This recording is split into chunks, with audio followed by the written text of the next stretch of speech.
As ICE clamps down on illegal criminal migrants across the country, Borders Czar Tom Homan says more needs to be done. Border numbers are down over 90% in 3 weeks. Think about that. And you know, I worked hard at it. You know, Christy Nolan's working hard at it. And we already got over almost 16,000 people we arrested in the interior. That's 3 times more than Joe Biden had a year from now. But it's not enough. We got to do more. This as DEA agents arrested nearly 100 migrants, including 10 of Colorado's worst criminals, with at least 3 being Tren-de-Aragua gang members, all in the past 2 weeks. DEA Rocky Mountain Field Division Special Agent in Charge, Jonathan Pullen, joins us now. Thank you for joining us, Jonathan. So tell us about some of these criminals that you all rounded up. Thanks for having me, Charlie. So, listen, we've been busy the last 3 weeks. We've arrested folks from really all over the world, but primarily from Central America and South America. And we have a problem with this TDA gang here in the Denver area, and so we've been targeting them for months. And what you're seeing on your screen is a culmination of those efforts. And we've been working with our counterpart agencies at Homeland Security, that's ICE and HSI, as well as FBI and ATF. Collaborating daily on who we're going to target, how we're going to go after them, and where we're going to find these guys. What's the difference been for you on the ground in terms of the previous administration compared to the current administration in terms of being able to go after some of these people?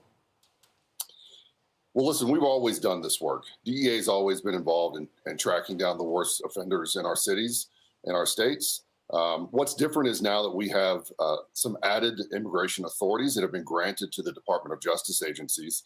And I can tell you, Charlie, it's making a huge difference. I mean, you can see from the stats that Mr. Homan was talking about, just at DEA, we've arrested almost 100 people in the last 3 weeks. That's not including what HSI, ICE, and FBI in our neighborhood has done as well.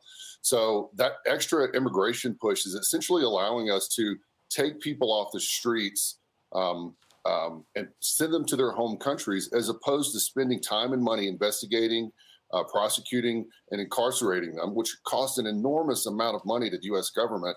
In some cases, we can bypass that, and they've already committed a crime by entering the country illegally, and they're likely involved with other crimes, as a lot of people on that top 10 list are, and we can send them home.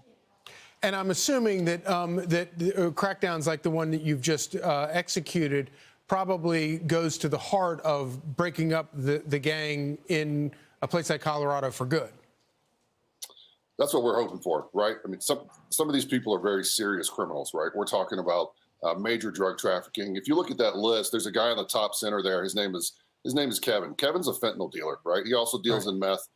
Kevin sold some drugs to a woman in Wyoming that ultimately killed her 1-year-old baby.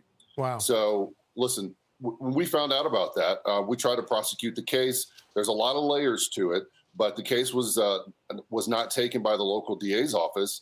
So we started to investigate Kevin more. We actually even bought more fentanyl and more meth from him.